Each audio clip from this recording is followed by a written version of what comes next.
I'm Rover, and you're about to listen to a chapter of the audio version of my book, The Moongazers, a pirate queer adventure story. This is a 30-chapter series. Are you enjoying this project, and would you like to support me? You can do that by becoming a patron or buy me a coffee through Buy Me a Coffee. Enjoy!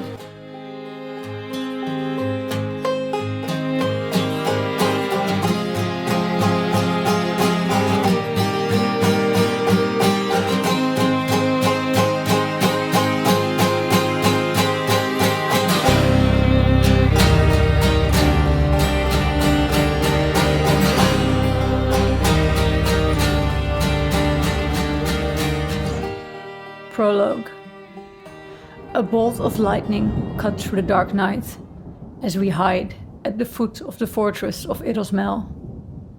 The stone wall, thick with moss and ferns, feels ancient, damp, and alive. A pair of bats fly over our heads while Frey is calmly sharpening her long dagger. The whetstone on the metal makes a rhythmic, ominous sound. "Are you ready?" echoes Frey's whispered voice in the darkness. "Are you sure it wouldn't be better if we went to him together?" I ask again, trying to keep the worry out of my voice. "I work better alone, Ray," she says steadily. "You do your thing and I'll do mine. Let's not change our plan at the last minute." She puts the dagger away. The sound and movement make one thing clear. Frey is not going to change her mind. "Trust me, I can hold my own," she says determinedly. I try to let go of the doubt that gently gnaws at me. "Very well." We look at each other intently for a moment, as I take her hand in mine. Our eyes collide as we both realize that this is the moment we've been training for. Possibly, our suffering has not been in vain. This is the night that could spark a revolution. With Idosmel dead, the people of Melshaven can finally begin to shape their own future. The time of this oppressor is over. I caress Frey's hand, where I feel the cruel, red scar cutting across her pale skin. "They must die so that we can live," I say softly to the air between us. Frey looks at me and jerks me towards her. "You and me," she murmurs into my red hair. "You and me," I whisper back. Chapter 1. Frey. When I wake up, everything hurts. The smell of mold, salt, and wood overwhelm my senses. I must be in a dark, stuffy room in some basement. I close my eyes and feel the floor beneath me moving. In shock, I realize I must be on a ship. A slight panic starts building in my chest. I'm on a ship, not in a basement, and not in the prison of Melshaven. I fall back on the ground and sigh, a headache growing even more pressing. Methodically, I touch my body, checking for injuries, but all I find are exhausted limbs and at my feet, my emptied out backpack. My weapons are gone. Are these friends or enemies, I wonder? I try to find reassurance in the fact that I've not been tied down. Life has become so erratic. The gap between surviving and dying smaller. But I'm still here, and I'm not planning on leaving anytime soon. I hear footsteps and hold my breath. Friends or enemies? In the doorway appears the silhouette of a large person. The harsh light makes my eyes squint. The anonymous figure throws a bottle of water at me. An old plastic one, dented all over, but it still does its job. I screw off the lid and take a sip of the clear liquid inside and suddenly realize how dry my mouth and lips are. I take another swig while I examine the figure in front of me. I can't make out the person's face, but I feel a pair of eyes inspecting me. What language? They ask me, repeating the question flatly in several languages as if the question isn't weird at all. The words I hear sound strange in my ears. I try to make out their face, but looking into the light, all I can see is a chubby shape standing in the doorway with their hands on their hips. The common language, I say. My voice sounds hoarse. I gulp down the water and try to find stability on my feet. I inhale deeply. Very well, they say, and indicate that I should follow them. I begin by moving my aching body slowly, trying to suppress a grimace while my stiff muscles adjust. My head feels like it's exploding walking into the light. But this is not a moment to show my weakness. I stifle these urges to move slow, to grab my head, and instead I march one foot in front of the other, head high, welcoming the pain and discomfort as the teachers they can be. We walk down a narrow passage through the ship. In a few steps, we reach another small room.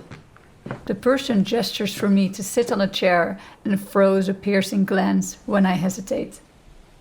For a moment, I am surprised that the cool, self-confident person is a woman. She has a round face with dimples in her cheeks, brown eyes, and her hair falls just below her ears. Are you hurt? She feels my cheek, and I try not to flinch. She examines my body quickly. What are your pronouns? What is your name? She asks calmly. She looks to be at ease. I swallow my surprise at her questions. What is this woman doing on a ship? She, her. I answer astonishedly. Pronouns? Who are these people? I am Yara.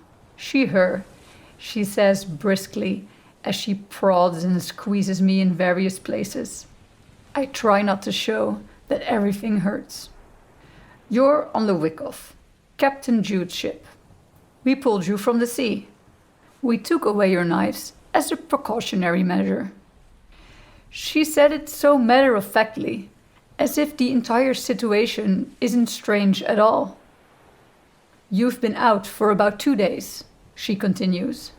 I nod, calculating. Tonight, you'll have a chat with the captain about your stay here. We'll see what happens to you then. Through the small passageway, we enter an open deck, and suddenly I find myself in open air.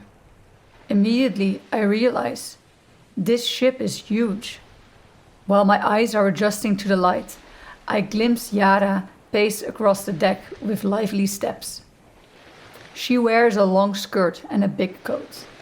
In front of me, I see the large ship's mast with even larger, somewhat smudgy sails, and several people walking around on the deck.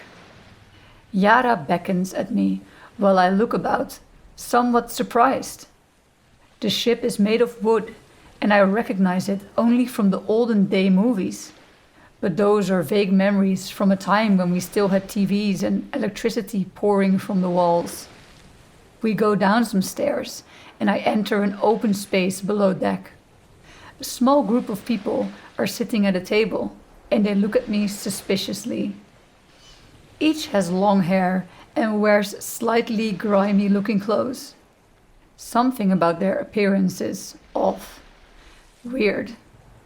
They sit close to each other, like friends, and the men and women are dressed similarly. At some of them, I have to look closely to find out if they are a man or a woman. I turn away from them and I look at Yara. Yara points at a table and passes me a plate of porridge, which I start devouring hungrily. Prove you're a friend, and we won't feed you to the sharks. She turns around and leaves the room. It is then that I notice. She carries an old rifle on her hip, a real antique. I finish my plate and I try to stay calm. I begin to get my wits about me. The battered plastic plate has a picture of a cow on it. The mess is located below deck at the front side of the boat. Although I feel on high alert, constantly assessing my surroundings, I can't deny how cozy it feels here. There are several tables and benches to sit at. The group sitting nearby evidently has lost their interest and continues playing a game. Suddenly I realize, this isn't just water, I'm at sea. I rush out to the deck, and across the railing I see the huge body of water surrounding me. I try not to shiver. With a pounding headache and a tired body, having almost died while escaping, I now find myself on a boat that could mean the end of me. I freaking hate the sea. What a soggy place to die.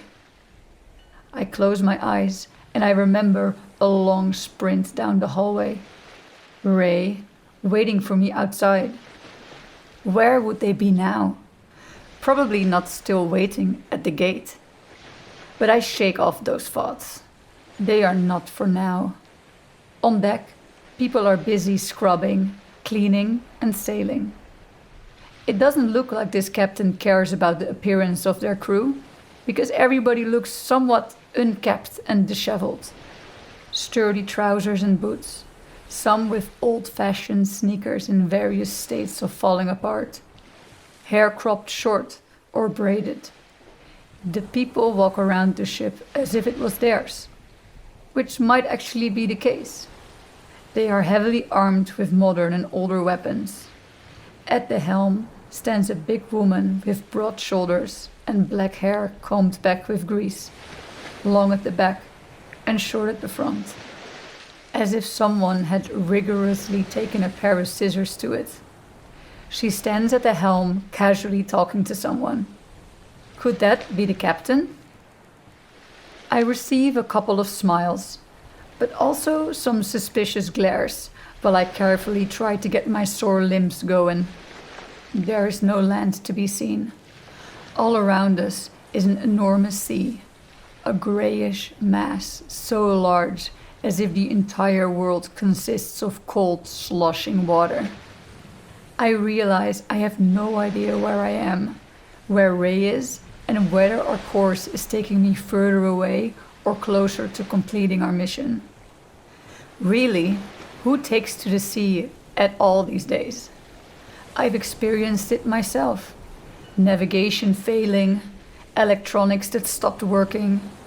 Since the Great Change, only a few people are out at sea. The last I heard is that there's not enough fuel for the big ships anymore. Sonar and navigation systems aren't functioning. That's besides the monster jellyfish swimming around, the unpredictable weather conditions, and the sea containers floating just below the surface, sinking unsuspecting ships. People generally think it's too expensive and unpredictable of an enterprise. Traveling by land is considered safer, even though that way you might get robbed or just disappear. But this ship with these people is still at sea, chugging along the big wooden ship with 3 masts. She looks well maintained, even though her sails look shabby and clearly have seen many repairs. Then Yara leads me to the deck and plants me at the bow of the ship. I get to stand at the lookout with another woman. She is slight of build, has her hair cut short, but doesn't look to be much older than 16 or 17. She wears a large cloak, as if she expects to be standing there for a long while. She greets me with few words. We are on the lookout for sea containers. If you notice something floating below the surface, blow this, she says routinely, handing me a smudgy red whistle. What is this ship? I ask her with a friendly voice. You're on the Wyckoff. I can't tell you where we're going or what we're doing. Sorry. She looks at me curiously, but also guilt-stricken, as if she owes me something. A ship with all these odd people out at sea? Whatever you may think about it, this is not a normal mission. So many things are different from what I'm used to. If seafaring had been resumed, I would have known about it. Why are they here? What would these people be risking their lives for? Apart from us, the deck is now empty, and I can hear voices in the hold without being able to make out what is said. How many people are there on this ship? I try one more time, but she just looks at me smilingly. Had I had a knife, I would have gotten her to talk in a matter of seconds. But to jump to torturing people in the middle of the ocean doesn't seem to be the most convincing survival strategy. So I shut up and keep looking ahead. Nothing happens. Steadily, we move forward. After a while, I feel my stomach getting more and more squeezy, until I vomit inelegantly across the railing. The girl looks at me and pats me on the back reassuringly. "You'll get used to it," she says. A couple of hours later, the voices start falling silent and the cold sets in. I'm still nauseous, but I try to stay strong. My stomach feels hollow and empty. Yara picks me up and says it's time to meet the captain. I realize that I may not have been tied down, but I have efficiently been kept away from the rest of the crew for the past few hours. Are they up to something? I squeeze my hands and fidget with my empty blade holders while I follow Yara across the ship. How did they do these things on ships in the past? Keel hauling, walking the plank. We walk along the ship's railing, and I hope for a positive outcome. At least I will go down fighting, if it comes down to it. Yara pushes me down the hallway, past the room they had kept me in, and points at a small wooden door that I push open. She turns around and I hear her footsteps disappear. The captain's cabin is small and surprisingly bright, mostly occupied by a desk sustaining a set of maps. Behind the desk is a window that lets generous amounts of light enter the room. The space has two passageways, one probably leading towards a dormitory, the other to another part of the ship. It smells of wood, sea, and something I cannot quite place. I don't see anyone, so now that I have the chance, I walk towards the desk as quietly as I can, which isn't easy due to the ship's movements. I try to take a glance at the maps. Suddenly, the passageway opens and the captain walks into the room. "Hey, you're already here," I hear her saying. The captain's voice is lively, with traces of cheer, as if I were a long-expected guest. She walks towards me hastily and takes the maps off the table. She looks at me with an inquisitive gaze, while she sits down in her chair. It is, in fact, the woman I saw standing behind the helm earlier today. Black hair falling across shoulders. She wears trousers, a ragged shirt that many years ago would have been white, and her body shows various tattoos. She isn't young, but neither so old that her years show. 30? Who knows? Her pale skin is tanned by many days of sun. She seems relaxed. Clearly she has no idea who I am or what I do. She scrutinizes me the way I do her, and I watch her greenish-brown eyes with accents of almost red. Autumn eyes. Neither of us speak while she examines me. I'm a little shorter than she is. The long blonde braid I always wear must look ruffled after several days of unconsciousness. My clothes, black pants and a tight sweater, feel rough after having been drenched in seawater. I see her eyes resting upon my right hand, which has a large, fresh scar. I put my hand in my pocket. She sighs, leans back, opens a small locker, and throws my 12 knives on the desk. A day after pulling you out from the waves, we heard that Eros Mel has been killed in his sleep, choked in his own blood. Rumor has it that it was a thin blade that cut his throat, and that he couldn't even shout for help. She locks eyes with me, and I wriggle on my feet. Countless emotions surge through me, but I stare at her without moving a muscle. Emotions are interferers. If I wanted to get out of this alive, I have to keep my head cool and clear. It's not the first time we picked up someone from the sea, but once we found the 12 knives, let's say we don't believe you're a woodworker. Look, let me get off at the first port we get to, and I promise you that I'm just a woodworker. I study her as I speak, hoping the underlying threat hits home. She snorts and looks out of the window for a second. You really think I'm just gonna let you off board in whatever town? We're implicated now. We can't prove we have nothing to do with it. She gets up and leans against the desk and twiddles with her pants. Stupid, I think.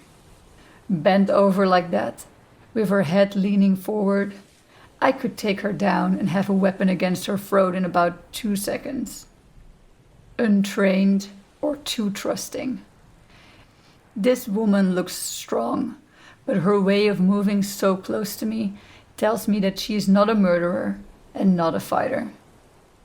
Eros was an asshole, she continued, and I get the sentiment. I don't know who you are or why you did it, but his rule has caused many people to suffer. So we decided to keep you here until we find a suitable place to drop you off. We can't tell you how long that will take. Maybe a couple of months. Maybe we'll sink in the meantime. Consider it a small price to pay, since, well, if we had left you floating around, you'd be dead. She speaks without breaking eye contact. I begin to feel hot under her penetrating look. I wriggle on my feet. I could just sneak away anytime we get close to land. We can't be that far from Melshaven. I hold out my hand. Deal, I say unwavering. And like a couple of big businessmen in the old days, we shake hands. Hers are rough and strong, with calluses on the spots where rope has scoured her skin. My hands feel cold compared to the fire that glows in hers. You're our guest. We'd like to know your name so we can address you. Also, you need to know what we expect of you to do as part of this ship. Everyone participates and gets tasks. The same goes for you.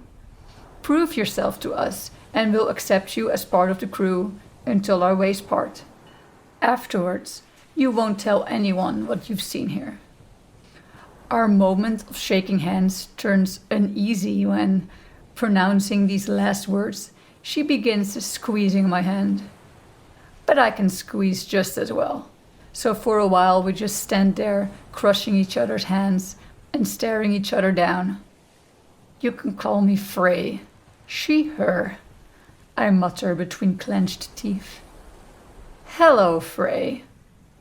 She lets go of my hands and smiles, exposing a large row of teeth. She shakes her hair and points at the door casually. I walk away and stumble on my feet as the ship makes a sudden movement. If anything, my years of training has given me grace and balance, but this ship makes me feel clumsy, helpless, and powerless. I try to keep my back straight as I leave the cabin.